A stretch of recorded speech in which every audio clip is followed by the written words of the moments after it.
Bonjour à tous, c'est Jean-Luc Haut sur sa chaîne YouTube. Aujourd'hui, nous allons parler de la défense spatiale européenne sur orbite et tout particulièrement du programme Yoda du commandement de l'espace qui a pour but d'expérimenter des patrouilleurs spatiaux chargés de protéger les satellites de manœuvres suspectées ou hostiles.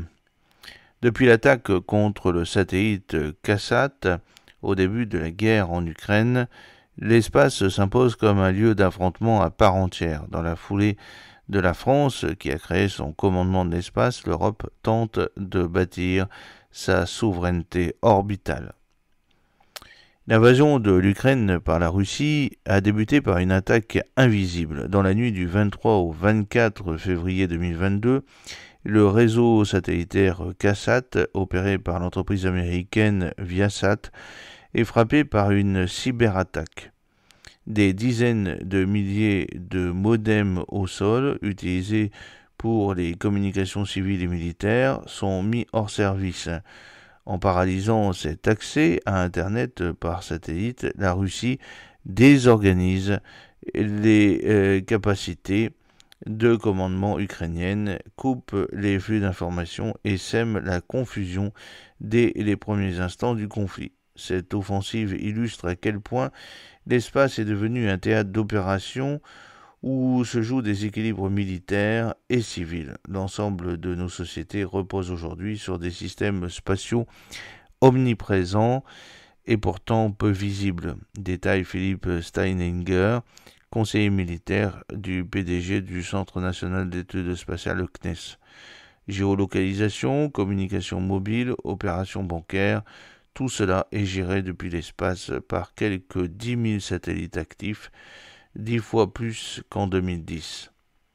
Cette dépendance fait de l'espace une cible stratégique. Il n'y a plus d'espace sans défense, ni de défense sans espace, résume l'expert.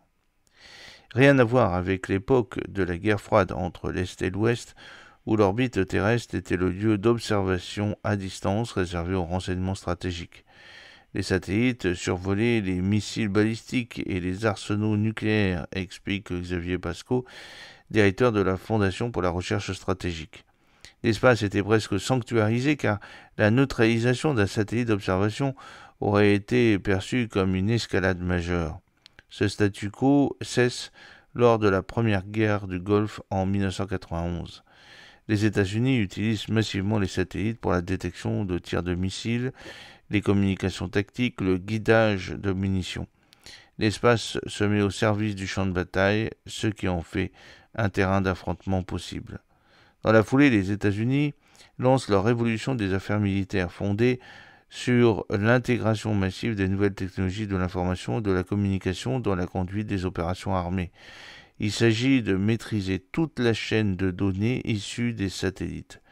Collecte, transmission, traitement. En parallèle, le gouvernement ouvre le secteur au privé, autorisant dès 1994 la commercialisation d'imagerie satellitaire, puis le développement des télécoms.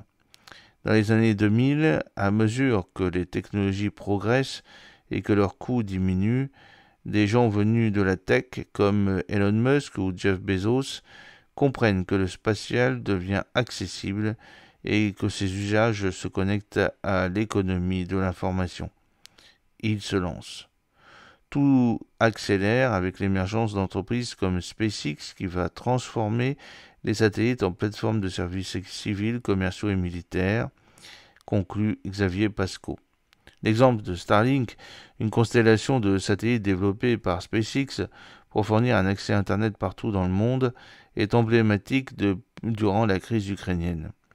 Dans un premier temps, Starlink pallie la déficience de KASAT après la cyberattaque russe. Mais lorsqu'en septembre 2022, les forces ukrainiennes planifient une attaque contre des navires russes à Sébastopol via des drones sous-marins guidés par Starlink, alors là, Elon Musk a informé de l'opération, désactive ou refuse d'activer le réseau dans la zone, craignant une escalade.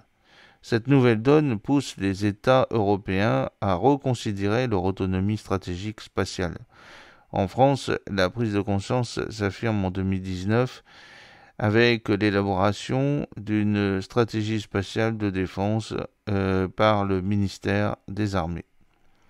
Il est créé un commandement de l'espace pour surveiller, protéger et défendre les intérêts spatiaux de la France face aux puissances comme les États-Unis, la Chine ou la Russie qui développent des capacités anti-satellites. Cela marque une rupture stratégique, note Philippe Steininger. Jusqu'alors, les opérations spatiales soutenaient celles au sol. Depuis 2019, la France reconnaît l'espace comme un théâtre d'opérations militaires où la donnée, la data, devient la cible principale. Une nouvelle constellation européenne de satellites. L'offensive se porte sur les télécommunications. On ne peut connecter un théâtre d'opération via une infrastructure privée, une garantie de continuité, tranche Jean-Pierre Diris, ex-CNES, aujourd'hui coordinateur interministériel IRIS et Govascom, versant communication du programme spatial de l'Union européenne. D'où IRIS 2, justement, première constellation européenne de télécommunications sécurisée en orbite basse, officialisée en décembre 2024. Doté de 10,6 milliards d'euros, le programme doit fournir une connectivité sécurisée et chiffrée aux institutions européennes, aux forces armées, services de secours et de sécurité et offrir à terme des services commerciaux. Le consortium SpaceRISE, piloté par Airbus, Thales Alenia Space et Eutelsat, devrait livrer une pleine capacité en 2030 avec 300 satellites. Le programme Yoda, yeux en orbite pour un démonstrateur agile, incarne aussi ce virage stratégique. Il prévoit 2 satellites en orbite géostationnaire à 36 000 km capables de surveiller des satellites aux intentions suspectes. Par exemple, le satellite russe Launch Olymp K2, lancé en 2023, est soupçonné de s'être approché de satellites comme Astra ou Intelsat 39 pour intercepter leurs communications. Yoda est la réponse française à ces actions, explique Jean-Pierre Diris, initiateur du projet au CNES. Ces satellites doivent prouver qu'on peut se déplacer précisément en orbite et observer ce qui s'y passe. Surveillance via l'utilisation de radars ou de caméras thermiques, donc, mais aussi capacité d'action. Va-t-on équiper les satellites de lasers destructeurs, façon étoile de la mort de Star Wars? La défense ne révèle pas ses moyens d'action pour éviter les contre-mesures, glisse en souriant Jean-Pierre Diris. Néanmoins, ce genre d'action qui multiplierait les débris en orbite, déjà trop abondants, n'est pas une priorité. D'autant que, comme le rapporte Xavier Pasco, il existe d'autres moyens de neutraliser un satellite par le brouillage par exemple, qui le rend momentanément inopérant sans le détruire pour autant. Côté orbite basse, entre 200 et 2000 km, le programme lancé en 2023 s'intitule Toutatis. Il testera les capacités de protection active avec 2 nanosatellites jusqu'à 25 kg, un satellite d'action manœuvrant, Sprinter, doté d'un laser pour aveugler les capteurs ennemis, et un satellite d'observation LISA-1, chargé de cataloguer quelques 60 000 objets en orbite, lancement prévu en 2025 ou 2026. Une stratégie qui reste à affiner. Ces programmes auraient-ils pu aider l'Ukraine en 2022? Xavier Pasco reste prudent. Iris 2 aura bien moins de satellites que Starlink, 300 contre 12 000. Les usages seront donc différents. Pour le renseignement optique, les Ukrainiens s'appuient sur la National Geospatial Intelligence Agency américaine qui fournit des images commerciales en temps réel. L'Europe, elle, manque de volume. Un programme français comme CSO, constitué de 3 satellites militaires en orbite, dont le premier a été lancé en mars, offre des images d'une précision remarquable. Mais si la qualité est importante en opération, on cherche aussi du continu.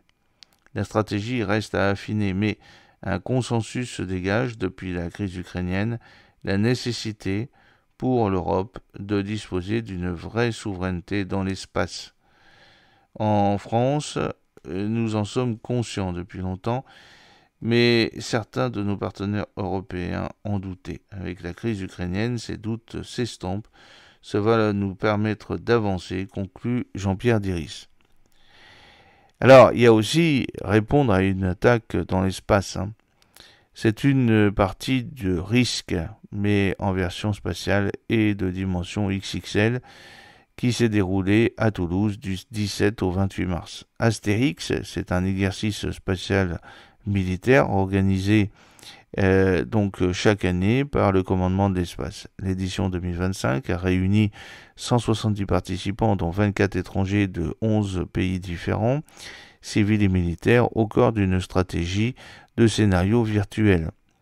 Pendant 10 jours, dans une vaste salle aux allures de showroom d'ordinateurs, ils ont été confrontés à une série de situations critiques.